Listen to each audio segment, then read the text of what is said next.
দেখুন, সবথেকে বড় প্রশ্ন তো এটাই যে এ রাজ্যে সরকারি হাসপাতালে মেয়েদের নিরাপত্তা বলে আদৌ কি কিছু আছে?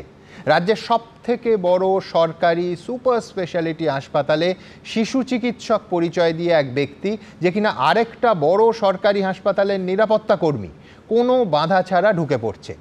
খোদ চিকিৎসকরা যে শৌচাগার ব্যবহার করেন সেখানে এক নাবালিকাকে নিয়ে গিয়ে তার ওপর যৌন নিগ্রহ চালাচ্ছে।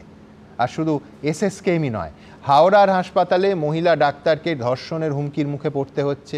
বীরভূমের হাসপাতালে আক্রান্ত নার্সের মাথায় 22টা সেলাই পড়ছে মার খেয়ে। একের পর এক আতঙ্কের ছবি। আবার মহারাষ্ট্রে খোদ পুলিশের হাতেই মাসের পর মাস ধর্ষণের শিকার হয়ে আত্মহত্যা করলেন সরকারি হাসপাতালের এক মহিলা ডাক্তার। ভাবতে পারেন?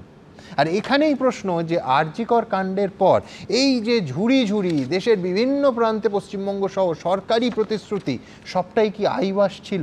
এমনকি খোদ সুপ্রিম কোর্ট গত বছরের 20শে আগস্ট যে টাস্ক ফোর্স তৈরির কথা বলেছিল, সেটার কি হলো? কি করেছে তারা? কোনো পক্ষই কি দায় এড়াতে পারে? আজ আমার প্রথম বক্তা অরূপ চক্রবর্তী। অরূপ এক্ষুনি নিশ্চয়ই বলবে যে গোটা দেশের কোথাওই সুরক্ষা নেই, কিন্তু আমাদের এই রাজ্যই তো আরজি করের ঘটনা গোটা দেশকে নাড়িয়ে দিয়েছিল মাত্র 14 মাস আগে। 14 মাসের ছবিটা অন্তত এ রাজ্যে একটুও পাল্টানো গেল না অরূপ?